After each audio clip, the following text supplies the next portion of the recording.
ನಮಸ್ಕಾರ ಸ್ನೇಹಿತರೆ, welcome back to my channel. ಇವತ್ತಿನ ಟಾಪಿಕ್ ತುಂಬ ಇಂಪಾರ್ಟೆಂಟು. ಅದೇನೆಂದರೆ active income versus passive income. ಹಣ ಗಳಿಸೋ ಪ್ರತಿಯೊಬ್ಬರಿಗೂ ಈ ಕಾನ್ಸೆಪ್ಟ್ ಗೊತ್ತಿರಬೇಕು. ಅದೇನು ಅಂತೇಳಿದ್ರೆ ಹಣ ಸಂಪಾದಿಸೋದೊಂದೇ ಅಲ್ಲ, ಅದನ್ನು ಯಾವ ಥರ ಗ್ರೋ ಮಾಡಬೇಕು ಫ್ಯೂಚರಲ್ಲಿ, ಅದು ಸಹ ಒಂದು ಇಂಪಾರ್ಟೆಂಟ್ ಟಾಪಿಕ್ ಆಗಿದೆ. ನನಗೊಂದು ಮಾತಾಡಿ, ನೀವು ಯಾವುದೇ ಕೆಲಸ ಮಾಡ್ದೇ ನಿಮ್ಮ ಅಕೌಂಟಿಗೆ ಪ್ರತಿ ತಿಂಗಳು ದುಡ್ಡು ಬರ್ತಾಯಿದ್ರೆ ಯಾವ ಥರ ಅನಿಸುತ್ತೆ ಅದು ಬಿಡಿ. ಎವ್ರಿ ಮಂತ್ ಬಿಗಿನಿಂಗಿಗೆ ನಿಮಗೆ ಸ್ಯಾಲ್ರಿ, ನಿಮ್ಮ ಅಕೌಂಟಿಗೆ ಸ್ಯಾಲ್ರಿ ಬರುತ್ತೆ. ಆವಾಗ ನಿಮ್ಮ ಜೋಶ್ ಯಾವ ಥರ ಇರುತ್ತೆ, ಆ ಫೀಲ್ ಯಾವ ಥರ ಇರುತ್ತೆ. ಅದೇ ದುಡ್ಡು ಖಾಲಿ ಆಗ್ತಾ ಮಂತ್ ಎಂಡಿಗೆ ಬಂದಾಗ ನಿಮ್ಗೆ ಆ ಜೋಶ್ ಆ ಥರ ಇರುತ್ತೆ, ಯಾವುದೇ ಕಾರಣಕ್ಕೂ ಸಾಧ್ಯ ಇಲ್ಲ. ಏನಕ್ಕೆ ಅಂತ ಹೇಳಿದ್ರೆ ನಮ್ಮ ಹತ್ರ ಸೋರ್ಸ್ ಆಫ್ ಇನ್ಕಮ್ ಒಂದೇ ಇರುತ್ತೆ, ಅದು ಸ್ಯಾಲ್ರಿ. ಸೊ ಇವತ್ತು ನಾವು ಇದ್ರ ಬಗ್ಗೆ ಸಿಂಪಲ್ ಆಗಿ ಡಿಸ್ಕಸ್ ಮಾಡೋಣ. ಏನು ಅಂತ ಹೇಳಿದ್ರೆ passive income versus active income, ಮತ್ತು ಮಿಡ್ಲ್ ಕ್ಲಾಸ್ ಪೀಪಲ್ ಪ್ಯಾಸಿವ್ ಇನ್ಕಮ್ನ ಯಾವ ಥರ ಬಿಲ್ಡ್ ಮಾಡಬೇಕು ಅಂತ ಬಿಟ್ಟು ಈ ವಿಡಿಯೋದಲ್ಲಿ ಡಿಸ್ಕಸ್ ಮಾಡೋಣ. ಮೊದಲಿಗೆ ನಾವು ಆ್ಯಕ್ಟಿವ್ ಇನ್ಕಮ್ ಅಂದರೆ ಏನಂತ ತಿಳ್ಕೊಳ್ಳೋಣ.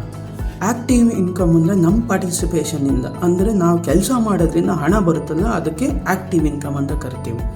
ಉದಾಹರಣೆಗೆ ನಾವು ಕಾರ್ಪೊರೇಟ್ ಜಾಬ್ ಮಾಡ್ತೀವಿ, ಎರಡನೇದು ಬಿಸ್ನೆಸ್ ಮಾಡ್ತೀವಿ, ಮೂರನೇದು ಫ್ರೀಲ್ಯಾನ್ಸಿಂಗ್ ಮಾಡ್ತೀವಿ, ನಾಲ್ಕನೇದು ಜಾಬ್ ವರ್ಕ್ ಮಾಡ್ತೀವಿ, ಐದನೇದು ಕನ್ಸಲ್ಟೆನ್ಸಿ ಬಿಸ್ನೆಸ್ ಮಾಡ್ತೀವಿ. ಸೊ ಇಲ್ಲಿ ನೋಡಿ, ನಮ್ಮ ಪಾರ್ಟಿಸಿಪೇಷನ್ ಇದೆ, ಅದರಿಂದ ದುಡ್ಡು ಬರ್ತಾ ಇದೆ. ನಾವು ಯಾವಾಗ ಈ ಪಾರ್ಟಿಸಿಪೇಟ್ ಮಾಡಲ್ಲ ಆವಾಗ ದುಡ್ಡು ಬರೋದು ನಿಂತೋಗುತ್ತೆ. ಸೊ ಇಲ್ಲಿ ಏನು ಮೇಯ್ನ್ ಹೇಳಲಿಕ್ಕೆ ಬರ್ತಾ ಇದ್ದೀನಿ ಅಂದರೆ, ನಮ್ಮ ಪಾರ್ಟಿಸಿಪೇಷನ್ನಿಂದ ದುಡ್ಡು ಬರ್ತಾ ಇರೋದನ್ನ ಆ್ಯಕ್ಟಿವ್ ಇನ್ಕಮ್ ಅಂತ ಕರಿತೀವಿ. ಈಗ ಒಂದು real life active income example ತೊಗೊಳ್ತೀನಿ. ಒಬ್ಬ ಎ ಅನ್ನೋನು ಇರ್ತಾನೆ ಅಂದ್ಕೊಳ್ಳಿ, ಅವನು ಮಿಡ್ಲ್ ಕ್ಲಾಸ್ ಪರ್ಸನ್ನು ಒಂದು 40,000 ಸ್ಯಾಲ್ರಿ ತೊಗೊಳ್ತಾ ಇರ್ತಾನೆ. ಸೊ ಅವ್ನು 40,000 ಸ್ಯಾಲ್ರಿ ತೊಗೊಳೋದಕ್ಕೆ ಅವ್ನ ಎಕ್ಸ್ಪೆನ್ಸಸ್ ಏನಿರ್ಬೋದು, ರೆಂಟಿಗೆ ಒಂದು 12,000 ಆಗುತ್ತೆ, ಆಮೇಲೆ ಫುಡ್ಡಿಗೆ ಒಂದು 8,000 ಆಗುತ್ತೆ, ಅಲ್ಲೇ ಅವನಿಗೆ ಮೊಬೈಲ್ ಆ್ಯಂಡ್ ಅದರ್ ಎಕ್ಸ್ಪೆನ್ಸಸ್ಗೆ ಒಂದು 3,000 ಆಗುತ್ತೆ, ಟ್ರಾವೆಲಿಂಗ್ ಎಕ್ಸ್ಪೆನ್ಸಸ್ ಒಂದು 4,000, ಕ್ಲಾದಿಂಗು ಮತ್ತು ಅದರ್ ಬಿಲ್ಲಿಂಗ್ಸ್ ಒಂದು 8,000. ಔಟ್ ಆಫ್ 40,000ನಲ್ಲಿ 35,000 ಅವನ ಎಕ್ಸ್ಪೆನ್ಸಸ್ಸು. ಸೊ ಅವನ ಹತ್ರ ಸೇವಿಂಗ್ಸ್ ಎಷ್ಟಾಗ್ತಿದೆ, ಬರೀ 5,000. ಇಲ್ಲಿ ಪ್ರಾಬ್ಲಮ್ ಏನು ಅಂತ ಹೇಳಿದ್ರೆ, ಅವನು ಒಂದೇ ಒಂದು ಸೋರ್ಸ್ ಆಫ್ ಇನ್ಕಮಲ್ಲಿ ಡಿಪೆಂಡ್ ಆಗಿದ್ದಾನೆ. ಸ್ಯಾಲ್ರಿ ಬಂತು ಅಂತೇಳಿದ್ರೆ ಲೈಫ್ ರನ್ನು, ಸ್ಯಾಲ್ರಿ ಲೇಟಾಗಿ ಬಂತು ಅಂತೇಳಿದ್ರೆ ಟೆನ್ಷನ್ನು, ಜಾಬ್ ಹೋಯ್ತು ಅಂತೇಳಿದ್ರೆ ಬಿಗ್ ಪ್ರಾಬ್ಲಮ್ಮು. ಸೊ ಆದ್ದರಿಂದ ನಾವು ಯಾವುದೇ ಕಾರಣಕ್ಕೂ ಸಿಂಗಲ್ ಸೋರ್ಸ್ ಆಫ್ ಇನ್ಕಮ್ ಮೇಲೆ ಡಿಪೆಂಡ್ ಆಗಬಾರ್ದು ಅಂತ ಹೇಳಕ್ಕೆ ಬರ್ತಾ ಇದ್ದೀನಿ. ಈಗ ಆ್ಯಕ್ಟಿವ್ ಇನ್ಕಮ್ ಅಂದರೆ ಏನು ಅಂತ ನೀವು ತಿಳ್ಕೊಂಡ್ರಿ. ಈಗ ನಾವು ಪ್ಯಾಸಿವ್ ಇನ್ಕಮ್ ಬಗ್ಗೆ ಮಾತಾಡೋಣ. ಪ್ಯಾಸಿವ್ ಇನ್ಕಮ್ ಅಂದರೆ ಏನು ಅಂತ ಹೇಳ್ತೀನಿ ನೋಡಿ. ಪ್ಯಾಸಿವ್ ಇನ್ಕಮ್ ಅಂತ ಹೇಳಿದ್ರೆ ನಾವಿಲ್ಲಿ ಆ್ಯಕ್ಟಿವ್ ಆಗಿಲ್ದೇ ದುಡ್ಡು ಬರುವಂಥದ್ದು ಅಂತೇಳಿದ್ರೆ ನಮ್ಮಲ್ಲಿ ನಮ್ಮ ಆ್ಯಕ್ಟಿವಿಟಿ ಬೇಕಾಗಿಲ್ಲ. ಸೊ ಅಂಥ ಇನ್ಕಮ್ಗೆ ನಾವು ಪ್ಯಾಸಿವ್ ಇನ್ಕಮ್ ಅಂತ ಕರಿತೀವಿ. ಉದಾಹರಣೆಗೆ ಏನಂತ ಹೇಳ್ಬೋದು ಅಂತ ಹೇಳಿದ್ರೆ, ಒಂದು ಬ್ಯಾಂಕ್ FDಸು, ಎರಡನೇದು ಮ್ಯೂಚುವಲ್ ಫಂಡ್ ಇನ್ವೆಸ್ಟ್ಮೆಂಟ್ಸು, ಆಮೇಲೆ ಮೂರನೇದು ರೆಂಟಲ್ ಇನ್ಕಮ್ಮು, ನಾಲ್ಕನೇದು ಡಿವಿಡೆಂಟ್ ಇನ್ಕಮ್ಮು, ಐದನೇದು ಅಫಿಲಿಯೇಟೆಡ್ ಮಾರ್ಕೆಟಿಂಗ್, ಆರನೇದು ಡಿಜಿಟಲ್ ಇನ್ಕಮ್ಮು. ಈ ಆ್ಯಕ್ಟಿವಿಟೀಸಲ್ಲಿ ಹೇಗೆ ಅಂತ ಹೇಳಿದ್ರೆ, ಇದು ಓವರ್ ನೈಟಲ್ಲಿ ಬಿಲ್ಡ್ ಆಗಲ್ಲ, ಇದಕ್ಕೆ ಸ್ವಲ್ಪ ಟೈಮ್ ತೊಗೊಳುತ್ತೆ. ಅಂತೇಳಿ ಅಷ್ಟೇ ಎಫರ್ಟ್ ಹಾಕಬೇಕು. ಒನ್ಸ್ ಇಟ್ ಬಿಲ್ಡ್ ಆದಮೇಲೆ ಎಷ್ಟು ಇನ್ಕಮ್ ಬರುತ್ತೆ ಅಂತ ಹೇಳಿದ್ರೆ, ಇದು ಪವರ್ಫುಲ್ಲಾಗಿ ನಮಗೆ ಪ್ರತಿ ತಿಂಗಳು ಪ್ಯಾಸಿವ್ ಇನ್ಕಮ್ನ ಕೊಡುತ್ತೆ. ಈಗ ನಾವು ರಿಯಲ್ ಎಕ್ಸಾಂಪಲ್ ಆಫ್ ಪ್ಯಾಸಿವ್ ಇನ್ಕಮ್ಗೆ ಮಾತಾಡೋಣ. First bank interest. ನೀವು ಒಂದು ಎಕ್ಸಾಂಪಲ್ಲು, ಒಂದು ಬ್ಯಾಂಕಲ್ಲಿ 1 lakh FD ಇಟ್ಟಿದ್ದೀರಾ ಅಂದ್ಕೊಳ್ಳಿ, ಅದರಲ್ಲಿ ಬ್ಯಾಂಕು ನಿಮಗೆ 6 to 7% ಇಂಟ್ರೆಸ್ಟ್ ಕೊಡುತ್ತೆ. ಬಟ್ ಇಂಟ್ರೆಸ್ಟ್ ಪೋರ್ಷನ್ ಕಮ್ಮಿ ಇರ್ಬೋದು, ಬಟ್ ಅಲ್ಲಿ ಯಾವುದೇ ಕಾರಣಕ್ಕೂ ರಿಸ್ಕ್ ಇರಲ್ಲ. ಸೊ ಫಾರ್ ಎಕ್ಸಾಂಪಲ್ ಅಂತೇಳಿದ್ರೆ ಒಂದು 50-55 ಆದಮೇಲೆ ಮಿಡ್ಲ್ ಕ್ಲಾಸ್ ಪೀಪಲಿಗೆ ರಿಸ್ಕ್ ತೊಗೊಳಕ್ಕೆ ಇಷ್ಟ ಇರಲ್ಲ. ಸೊ ಅವ್ರು ಏನು ಮಾಡ್ತಾರೆ, ಈ ಬ್ಯಾಂಕ್ಗೆ FD ಇಡ್ತಾರೆ. ಆವಾಗ ಬ್ಯಾಂಕಿನ ಸರ್ಟನ್ ಅಮೌಂಟ್ ಇಂಟ್ರೆಸ್ಟ್ ಬರ್ತಾ ಇರುತ್ತೆ ಪ್ರತಿ ಮಂತು, ಅದು ಅವ್ರ ಲೈಫಿಗೆ ಯೂಸ್ ಮಾಡ್ಕೊಬೋದು. ಎರಡನೇದು ಮ್ಯೂಚುವಲ್ ಫಂಡ್ಸು. ಫಂಡ್ಸ್ ಅಂತ ಹೇಳಿದ್ರೆ ನೋಡಿ, ಪ್ರತಿ ತಿಂಗಳು 5,000 SIP ಥ್ರೂ ಇನ್ವೆಸ್ಟ್ ಮಾಡ್ತೀರಾ. ಮೊದಲನೇ ಮಂತ್ ನಿಮ್ಗೆ ಇನ್ಕಮ್ ರಿಟರ್ನ್ ಬರ್ದನ್ ಇರ್ಬೋದು, ಸೆಕೆಂಡ್ ಮಂತ್ ರಿಟರ್ನ್ ಬರ್ದನ್ ಇರ್ಬೋದು. ನೀವು ಕಾನ್ಸ್ಟೆಂಟ್ಲಿ 5 years 10 years ನೀವು SIP ಕನ್ಸಿಸ್ಟೆಂಟಾಗಿ ನೀವು ಇನ್ವೆಸ್ಟ್ ಮಾಡ್ತಾ ಹೋದರೆ ಗ್ರೋ ಆಗೋಕ್ಕೆ ಶುರುವಾಗುತ್ತೆ. ಯಾವಾಗ ನಮ್ಮ ದುಡ್ಡು ಗ್ರೋ ಆಗೋಕ್ಕೆ ಶುರುವಾಗುತ್ತೆ, ನೀವು SWP ಅಂದರೆ ಸಿಸ್ಟಮ್ಯಾಟಿಕ್ ವಿಡ್ರಾಲ್ ಪ್ಲ್ಯಾನ್ ಥ್ರೂ ನೀವು ದುಡ್ಡನ್ನ ಡ್ರಾ ಮಾಡ್ಕೊಂಡು ನಿಮ್ಮ ಲೈಫ್ ಲೀಡ್ ಮಾಡ್ಬೋದು, ಆಯಿತಾ. ಮೂರನೇದು ಯೂಟ್ಯೂಬು.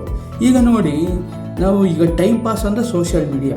ಈಗ ನಮಗೆ ಯಾವ್ದಾದ್ರು ಒಂದು ಟಾಪಿಕ್ ಬಗ್ಗೆ ತುಂಬ ಇಂಟ್ರೆಸ್ಟ್ ಇದ್ದರೆ, ನಾವೊಂದು ಯೂಟ್ಯೂಬ್ ಚಾನಲ್ ಓಪನ್ ಮಾಡಿಕೊಂಡು ನಾವು ಅದ್ರ ಮೇಲೆ ಕೆಲಸ ಮಾಡ್ಬೋದು. ಫಸ್ಟ್ 1 month 2 months ತುಂಬ ಡಿಫಿಕಲ್ಟ್ ಆಗಿರುತ್ತೆ, ತುಂಬ ಎಫರ್ಟ್ ಹಾಕಬೇಕಾಗುತ್ತೆ.